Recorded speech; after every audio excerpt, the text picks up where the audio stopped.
नारायण नारायण नारायण नारायण। श्रीमद् भागवत नवम स्कंध अथ दशमोध्यायः। 10वां अध्याय। भगवान श्री राम की लीलाओं का वर्णन। अब आगे भगवान श्री राम की लीलाओं का वर्णन है। राम लक्ष्मण जान की जय बोलो हनुमान। श्री सुखदेव जी कहते हैं, परीक्षित खटवांग के पुत्र दीर्घबाहु और दीर्घबाहु के परम यशस्वी पुत्र रघु हुए। रघु के अज और अज के पुत्र महाराज दशरथ हुए। महाराज दशरथ की जय। देवताओं की प्रार्थना से साक्षात परम ब्रह्म परमात्मा भगवान श्री हरि अपने अंशांश से 4 रूप धारण करके राजा दशरथ के पुत्र हुए।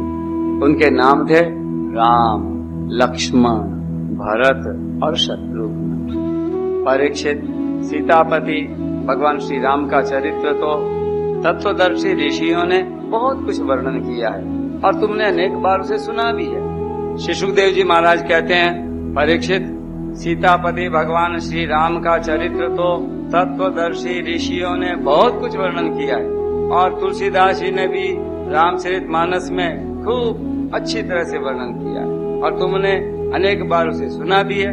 भगवान श्री राम ने अपने पिता राजा दशरथ के सत्य की रक्षा के लिए राजपाट छोड़ दिया और वे वन वन में फिरते रहे।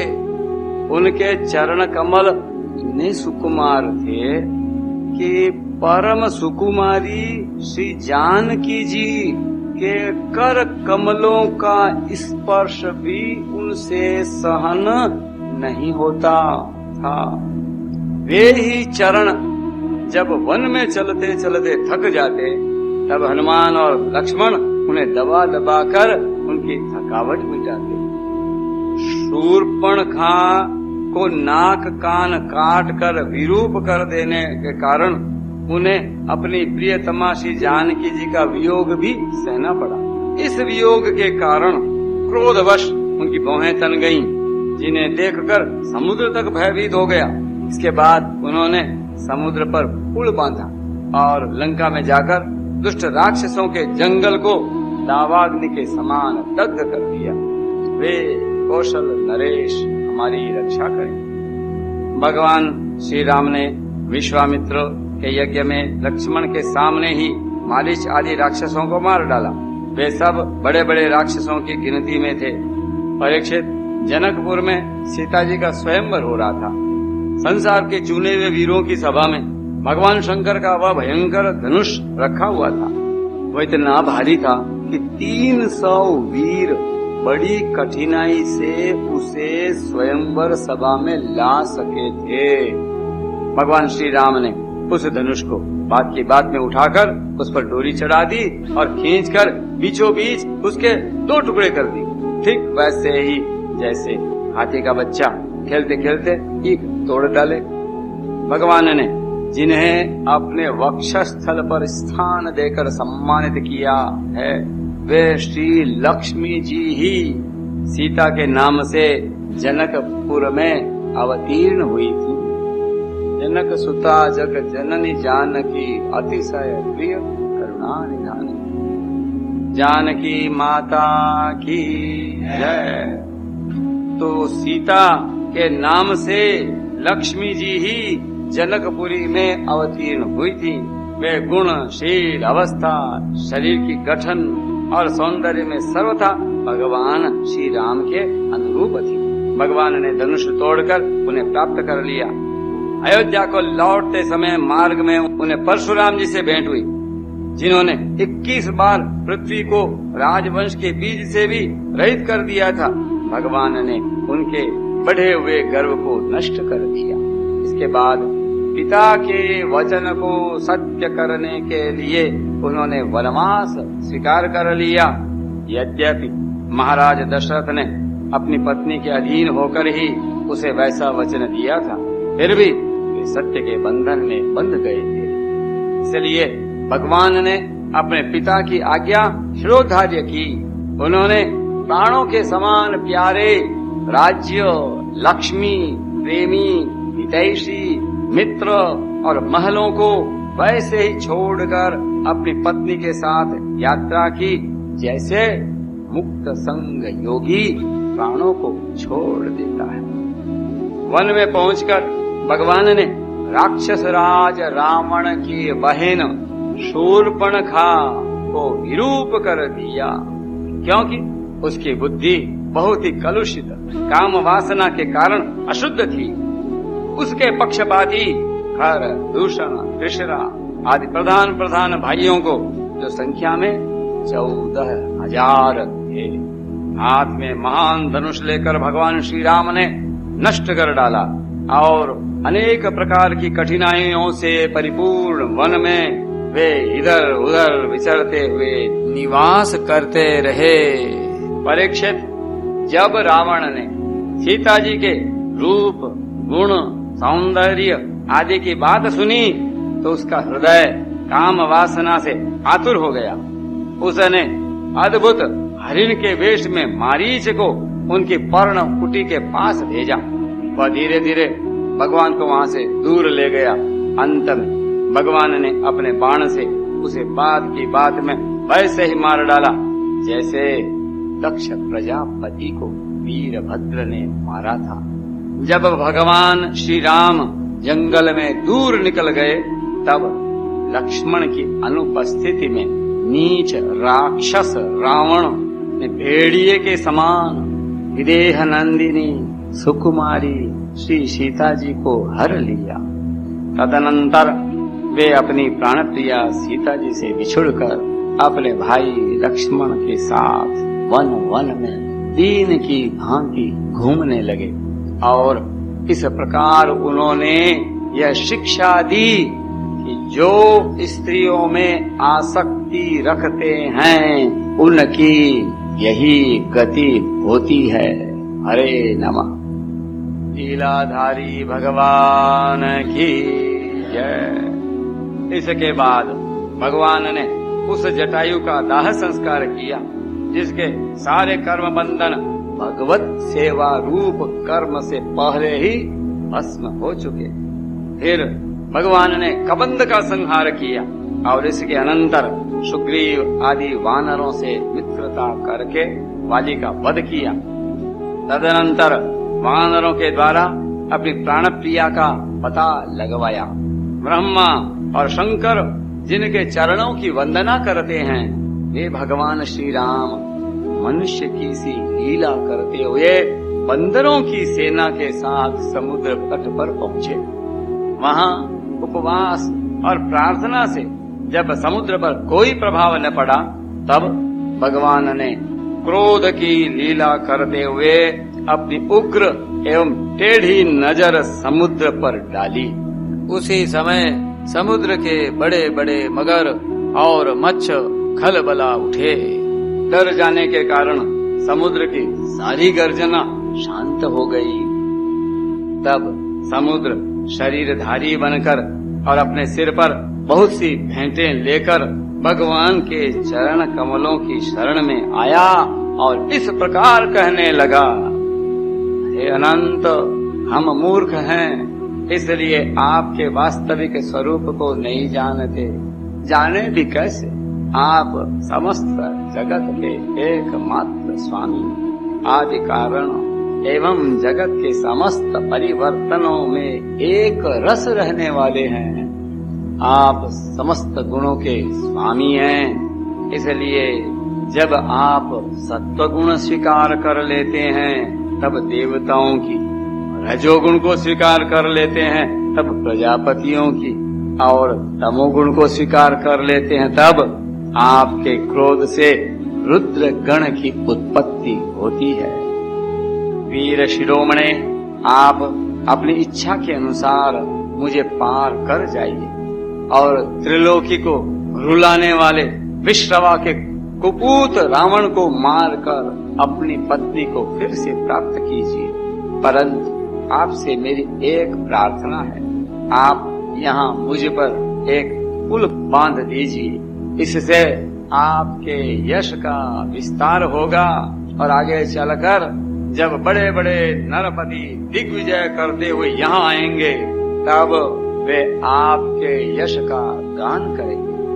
भगवान श्री राम जी ने अनेकानेक पर्वतों के शिखरों से समुद्र पर पुल बांधा। जब बड़े बड़े बंदर अपने हाथों से पर्वत उठा उठा कर लाते थे तब उनके वृक्ष और बड़ी बड़ी चट्टानें थर थर कांपने लगती थीं। इसके बाद विभीषण की सलाह से भगवान ने सुग्रीव, नील, हनुमान आदि प्रमुख वीरों और वानरी सेना के साथ लंका में प्रवेश किया। वह तो श्री हनुमान जी के द्वारा पहले ही जलाई जा चुकी थी।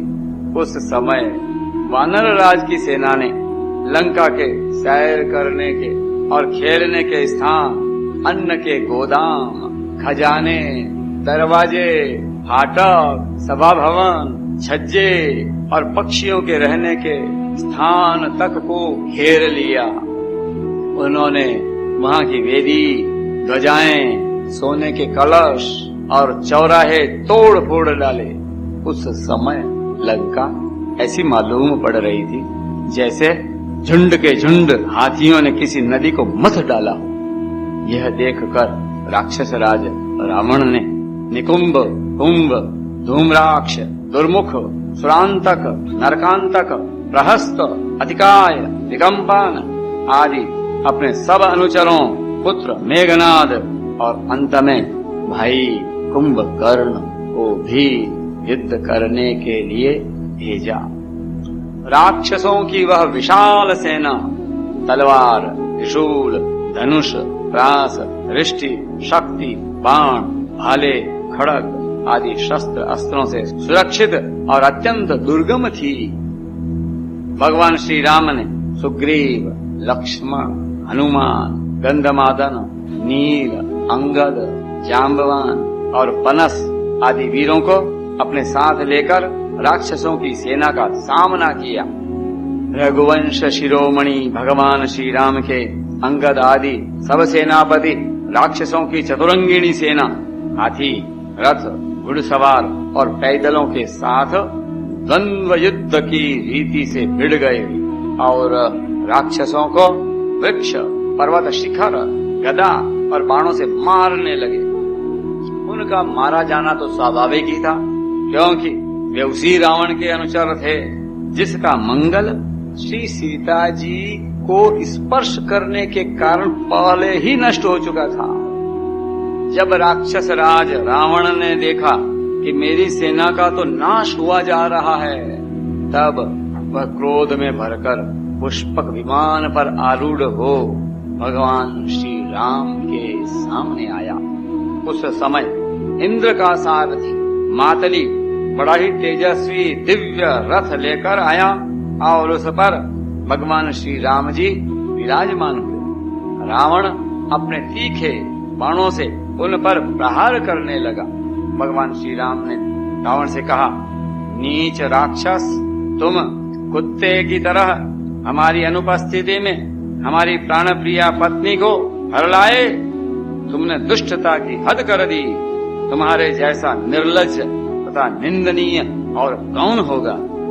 जैसे काल को कोई टाल नहीं सकता, कर्तापन के अभिमानी को वह फल दिए बिना रह नहीं सकता, वैसे ही आज मैं तुम्हें तुम्हारी करनी का फल चखाता हूँ। इस प्रकार रावण को फटकारते हुए भगवान श्री राम ने अपनी धनुष पर चढ़ाया हुआ बाण उस पर छोड़ा। वह अपने 10 मुखों से खून उगलता हुआ विमान से गिर पड़ा। ठीक वैसे ही जैसे पुण्यात्मा लोग भोग समाप्त होने पर स्वर्ग से गिर पड़ते हैं। उस समय उसके पुरजन परिजन हाय हाय करके चिल्लाने लगे। तदनंतर हजारों राक्षसियां मंदोदरी के साथ रोती हुई लंका से निकल पड़ी और रणभूमि में आईं। उन्होंने देखा कि उनके स्वजन संबंधी लक्ष्मण जी के बाणों से छिन्न भिन्न होकर पड़े हुए। वे अपने हाथों अपनी छाती पीट पीट कर अपने सगे संबंधियों को हृदय से लगा लगा कर ऊंचे स्वर से विलाप करने लगी। हाय हाय स्वामी, आज हम सब बेमौत मारी गई। एक दिन वह था जब आपके भय से समस्त लोकों में त्राही त्राही मच जाती थी। आज वह दिन आ पहुंचा कि आपके न रहने से हमारे शत्रु लंका की दुर्दशा कर रहे हैं, और यह प्रश्न उठ रहा है कि अब लंका किसके अधीन रहेगी। आप सब प्रकार से संपन्न थे, किसी भी बात की कमी न थी, परंतु आप काम के वश हो गए और ये नहीं सोचा कि सीता जी कितनी तेजस और उनका कितना प्रभाव है। आपकी यही भूल आपकी इस दुर्दशा का कारण बन गई। कभी आपके कामों से हम सब और समस्त राक्षस वंश आनंदित होता था, आज हम सब तथा ये सारी लंका नगरी विधवा हो गई। आपका वह शरीर जिसके लिए आपने सब कुछ कर डाला, आज गीधों का आहार बन रहा है, और अपने आत्मा को आपने नरक का अधिकारी बना डाला। यह सब आपकी ही नासमझी और कामुकता का फल है। श्री सुखदेव जी कहते हैं, परीक्षित, कौशलाधीश भगवान श्री रामचंद्र जी की आज्ञा से विभीषण ने अपने स्वजन संबंधियों का पितृयज्ञ की विधि से शास्त्र के अनुसार अंत्येष्टि कर्म किया। इसके बाद भगवान श्री राम ने अशोक वाटिका के आश्रम में अशोक वृक्ष के नीचे बैठी हुई श्री सीता जी को देखा। वे उन्हीं के विरह की व्याधि से पीड़ित एवं अत्यंत दुर्बल हो रही थीं। अपनी प्राणप्रिया अर्धांगिनी श्री सीता जी को अत्यंत दीन अवस्था में देखकर श्री राम का हृदय प्रेम और कृपा से भर आया। इधर भगवान का दर्शन पाकर श्री सीता जी का हृदय प्रेम और आनंद से परिपूर्ण हो गया। उनका मुख कमल खिल उठा। श्री सीताराम जी महाराज की जय। भगवान ने विभीषण को राक्षसों का स्वामित्व, लंकापुरी का राज्य और एक कल्प की आयु दी। और इसके बाद पहले सीता जी को विमान पर बैठाकर अपने दोनों भाई लक्ष्मण तथा सुग्रीव एवं सेवक हनुमान जी के साथ स्वयं भी भगवान विमान पर सवार हुए। इस प्रकार 14 वर्ष का व्रत पूरा हो जाने पर उन्होंने अपने नगर की यात्रा की। उस समय मार्ग में ब्रह्मा आदि लोकपाल गण उन पर बड़े प्रेम से पुष्पों की वर्षा कर रहे थे। सियावर रामचंद्र की जय, श्री राम लक्ष्मण जानकी जय, बोलो हनुमान की, राम लक्ष्मण जानकी जय बोलो।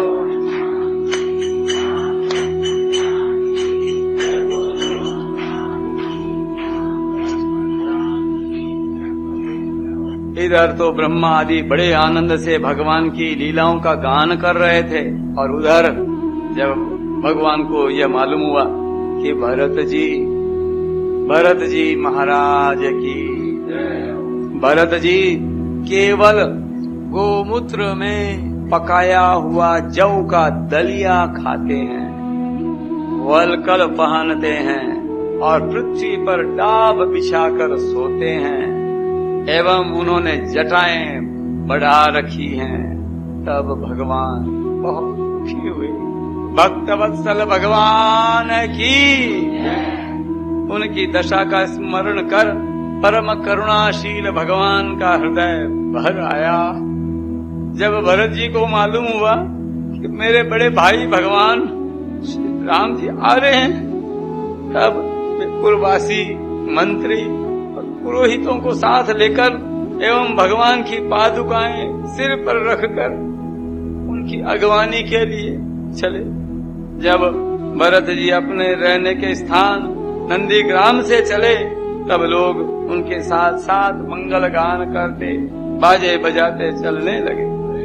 वेदवादी ब्राह्मण बार बार वेद मंत्रों का उच्चारण करने लगे और उसकी ध्वनि चारों ओर गूंजने लगी। सुनहरी कामदार पताकाएं फहराने लगी।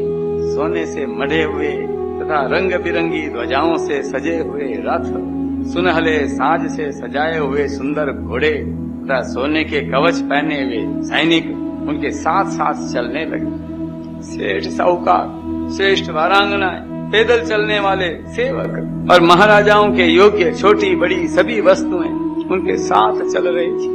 भगवान को देखते ही प्रेम के उद्रेक से भरत जी का हृदय गद गद हो गया। नेत्रों में आंसू छलक आए। वे भगवान के चरणों पर गिर पड़े।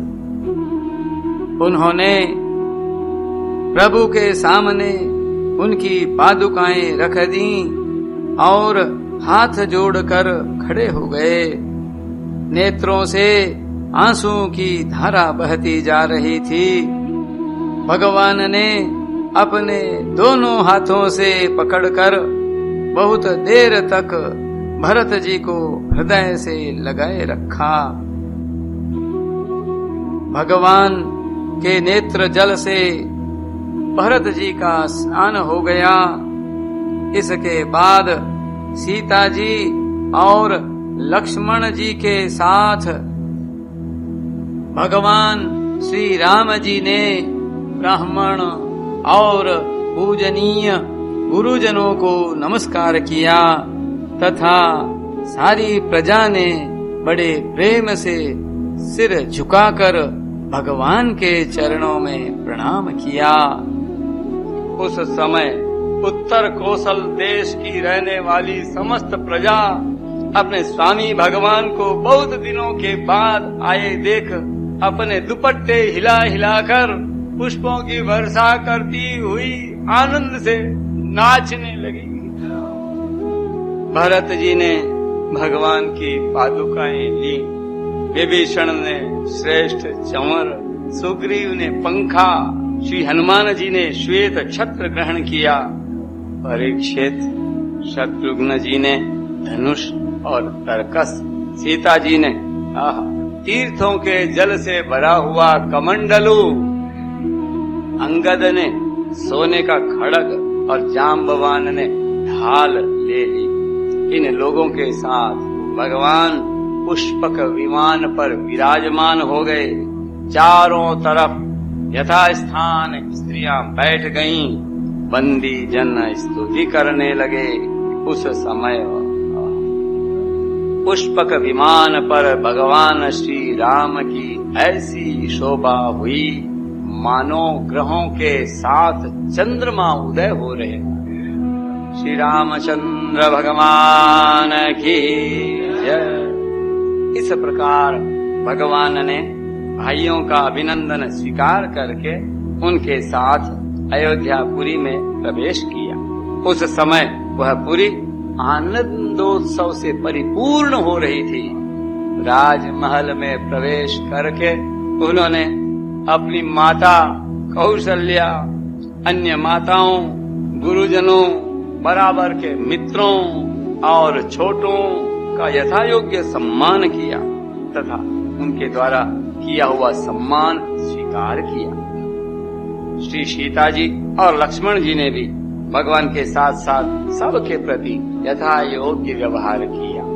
उस समय जैसे मृतक शरीर में प्राणों का संचार हो जाए, वैसे ही माताएं अपने पुत्रों के आगमन से हर्षित हो उठी। उन्होंने उनको अपनी गोद में बिठा लिया और अपने आंसुओं से उनका अभिषेक किया। उस समय उनका सारा शोक मिट गया। इसके बाद वशिष्ठ जी ने दूसरे गुरुजनों के साथ विधि पूर्वक भगवान की जटा उतरवाई और बृहस्पति जी ने जैसे इंद्र का अभिषेक किया था, वैसे ही चारों समुद्रों के जल आदि से उनका अभिषेक किया। इस प्रकार सिर से स्नान करके भगवान श्री राम ने सुंदर वस्त्र, पुष्प मालाएं और अलंकार धारण किए। सभी भाइयों ने और श्री जानकी जी ने भी सुंदर सुंदर वस्त्र और अलंकार धारण किए। उनके साथ भगवान श्री राम जी अत्यंत शोभायमान हुए। भरत जी ने उनके चरणों में गिरकर उन्हें प्रसन्न किया और उनके आग्रह करने पर भगवान श्री राम ने राज सिंहासन स्वीकार किया। इसके बाद वे अपने अपने धर्म में तत्पर तथा वर्णाश्रम के आचार को निभाने वाली प्रजा का पिता के समान पालन करने लगे। उनकी प्रजा भी उन्हें अपना पिता ही मानती थी। परीक्षित, जब समस्त प्राणियों को सुख देने वाले परम धर्मज्ञ भगवान श्री राम राजा हुए, तब था तो त्रेता युग, परंतु मालूम होता था मानो सत्य युग ही है। राजा राम की जय, राजा राम की जय। परीक्षित, उस समय वन, नदी, पर्वत, वर्ष, द्वीप और समुद्र सबके सब प्रजा के लिए कामधेनु के समान समस्त कामनाओं को पूर्ण करने वाले बन रहे थे। इंद्रियातीत भगवान श्री राम के राज्य करते समय किसी को मानसिक चिंता या शारीरिक रोग नहीं होते थे। बुढ़ापा, दुर्बलता, दुख, शोक, भय और थकावट नाम मात्र के लिए भी नहीं थे। अरे यहाँ तक कि जो मरना नहीं चाहते थे, उनकी मृत्यु भी नहीं होती थी। जय हो। भगवान श्री राम ने एक पत्नी का व्रत धारण कर रखा था। उनके चरित्र अत्यंत पवित्र एवं राज ऋषियों के से थे। वे गृहस्थोचित स्वधर्म की शिक्षा देने के लिए स्वयं उस धर्म का आचरण करते थे। सती शिरोमणि सीता जी अपने पति के हृदय का भाव जानती रहती। वे प्रेम से, सेवा से, शील से, अत्यंत विनय से तथा अपनी बुद्धि और लज्जा आदि गुणों से अपने पति भगवान श्री राम जी का चित्त चुराती रहती थी। मर्यादा पुरुषोत्तम भगवान श्री राम की जय। नारायण नारायण